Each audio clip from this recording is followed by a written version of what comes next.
What is up, everybody? This is Lyle, No Hippie Trucking and Transportation. I'm coming at you from the Chevron in Jasper, Alabama. I-22 exit 63. There's a Love's about 2 miles down the road, and if I was interested in taking a shower right now, that would probably be where I end up. But tomorrow I'm gonna stop at this Flying J in Temple, Georgia, and I'll be able to get a shower, do all that stuff there.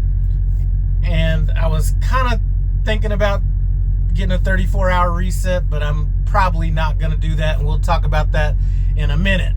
I want to talk about what running multiple trucks has taught me. Before I get to that, boy, I'm looking like Rod Carew up in here right now. You youngins don't know anything about Rod Carew, but for you old heads that know Rod Carew, baseball player, 1970s, had an afro puffing out of his helmet. I'm almost to that mode right now. So I'm gonna kind of ramble on in this video. It's just things I kind of thought about. It's nothing I really wrote down, but just things I learned running multiple trucks. First of all, is you cannot be over prepared. As much money as I thought you would need to have set aside, you could use more money than that.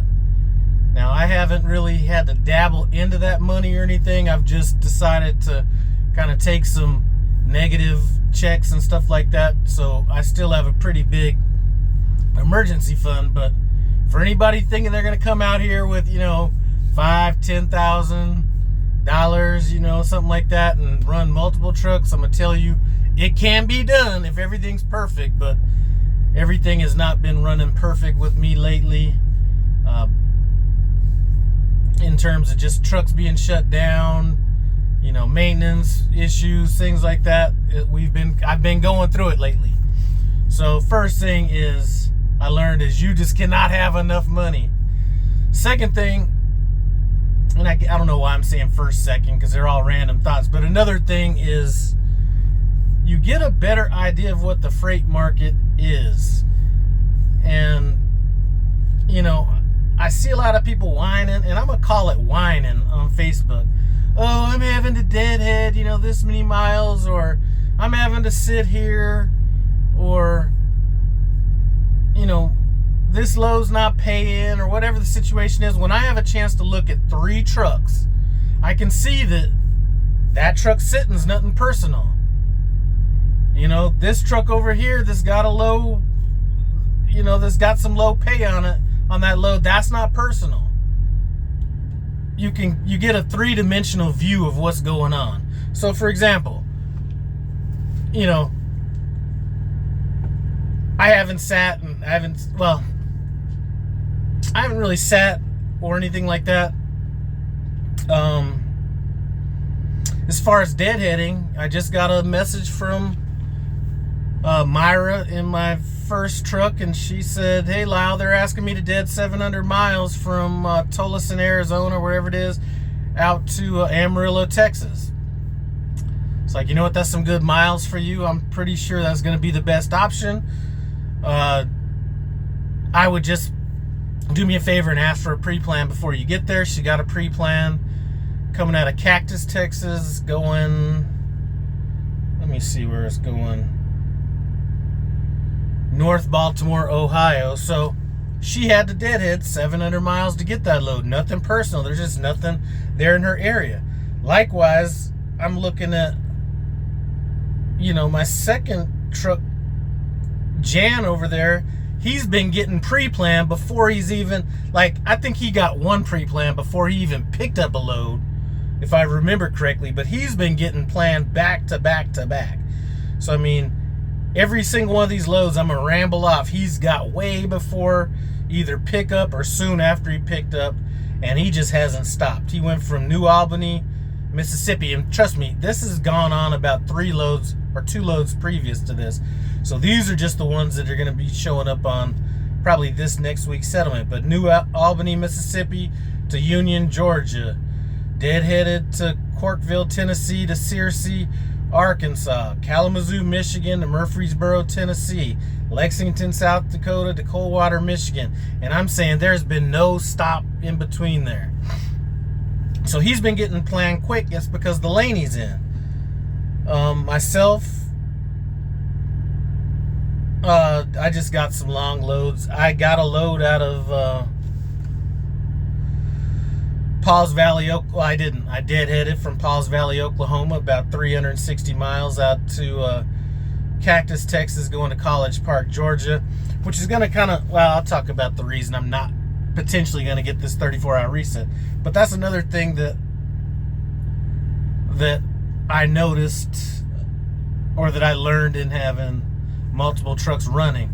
Another thing that I've learned, especially now that there's 3, and I haven't really experienced this now, is I'd rather have, or I've learned that I'd rather have all my trucks spread out as much as possible, not in the same market, so we're all kind of, everything kind of balances out. You don't want multiple trucks in the same geography. That's another thing that I've learned in this, and I'm not sure if it's any better or any worse. That's just one thing I can look at it and say that I like about it.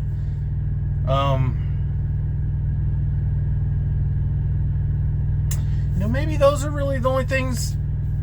Well, you know, it kind of holds me a little bit more accountable personally when I have other people that are out there grinding. You know, you want to keep grinding as well. So those are some things. But onto this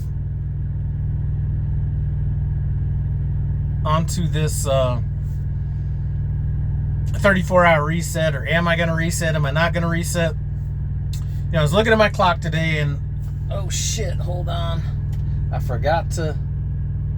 You have 2 hours and 49 minutes of remaining drive time.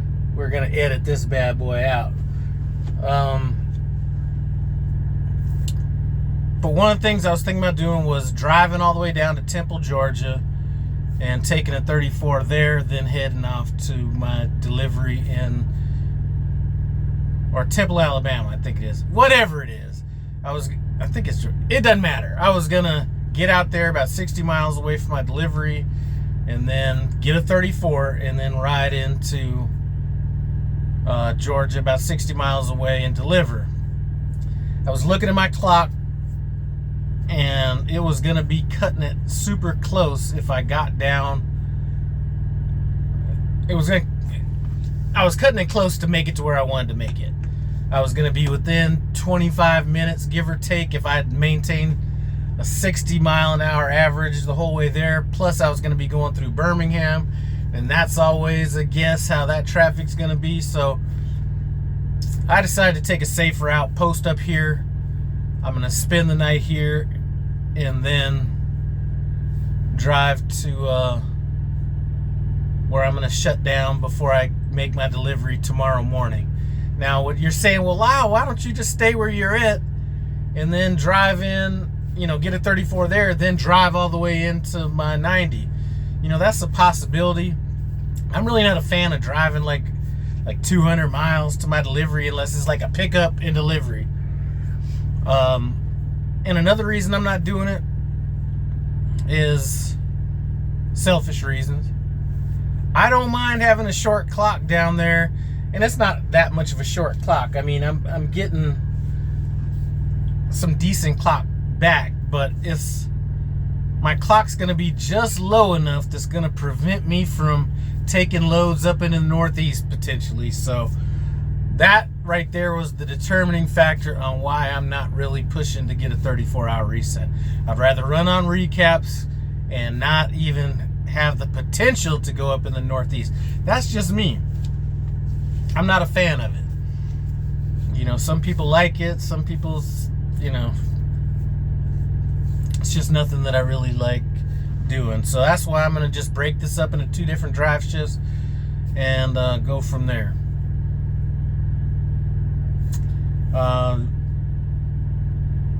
It is nice to have all trucks on the road running at the same time. Hopefully it stays like that.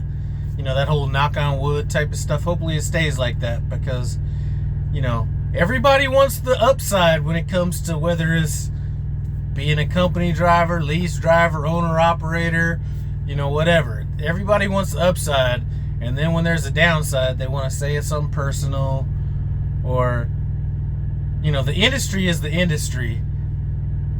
And maybe it's my view coming from where I came from. I never thought the industry was going to be a static industry. I mean, anybody that knows economics and blaming it on, you know, administrations, or blaming it, the whole world is going through some shit right now. But that's beside the point. Economies are built to fluctuate. An economy is never going to stay static. If it stays static, that's a problem. So you need these ebbs and flows, or even recessions. You don't want to go into depressions, but you don't. A good economy is not a linear upward economy, because most of your money in most of the markets that you're dealing with, that whether it's the trucking industry, commodity, stock market, investments, things like that, money's not made in a static line. Money's made on the dips. So some of that money that could be made would be, and you know, there's going to be some fallout. There's going to be some losers in this. I potentially could be a loser. I don't think I'm going to be, because as Rob Lowe said in his meeting, I have a few chestnuts stored away. But some of the money that's going to be made in this economy is going to be made off of smaller trucking companies that maybe can't hold on, or even bigger ones that can't hold on. I can see, you know, I forgot what company I saw that was out here running today. I was like, you know what, that company looks prime for regime change. Maybe not bought by Prime, but there are just companies that I see that aren't going to make it through this, and somebody's going to benefit from that. A bad economy is not bad for everybody. A bad economy could be good for you in the long run. The problem is too many people are focused one step ahead. You don't, you know, the further you look ahead in life, the better you're going to be. Think about the guy that's begging on the side of the highway. He's looking ahead to his next meal or something like that. He might only be looking an hour ahead. You know, the average person might be looking a month ahead. That's when their bills are due. You know, somebody that might be middle or upper middle class is maybe looking 6 months ahead, a year ahead. Somebody that's, you know, upper class or upper middle class might be looking a year down the line, 2 years down the line. Somebody that's wealthy might be looking generations down the line. So I think in the trucking industry, one of the main problems with it is this weekly pay. And I've mentioned this before. When you have people looking week to week, that's how it's almost like they have no other choice than to look beyond that if they don't know any better. And you have people complaining. I mean,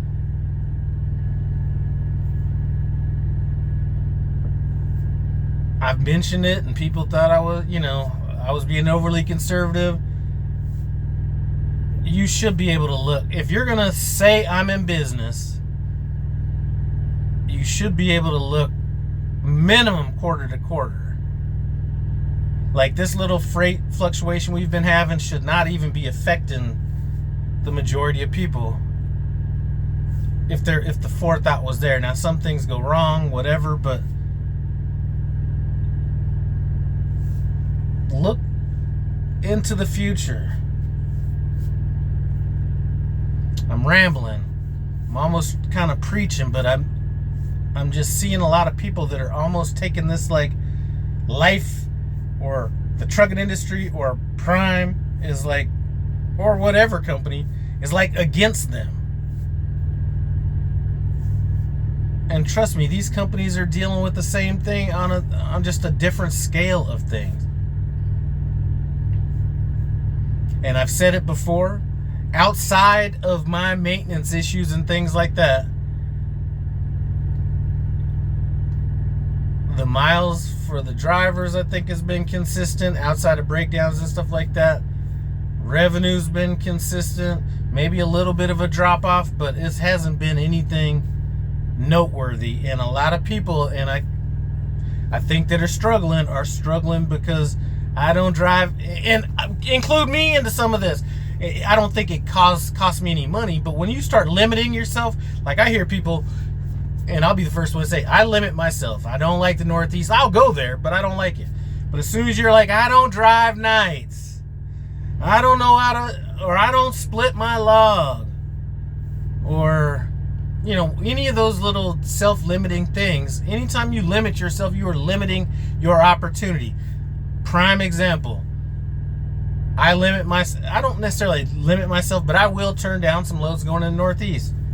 I look at another truck of mine, Myra. She does not limit herself at all. Now, I don't think that there's a huge difference between the two trucks, but I just know that if I might be somebody to say, you know, I don't care what it's paying. I don't even want to go up to the Northeast. Myra wouldn't know what it pays or what doesn't pay, and it could be going Northeast, and she's just going to jump on it because that's what she does. And limiting yourself is not a problem until you start limiting yourself and complaining about the money. What was another one I heard? I don't drive nights. I don't get that one. I don't know how you are like a reefer driver saying I don't drive nights. But I don't drive nights, you know, like me, I don't want to go to the Northeast. I want to run Southeast Regional, you know, whatever it is.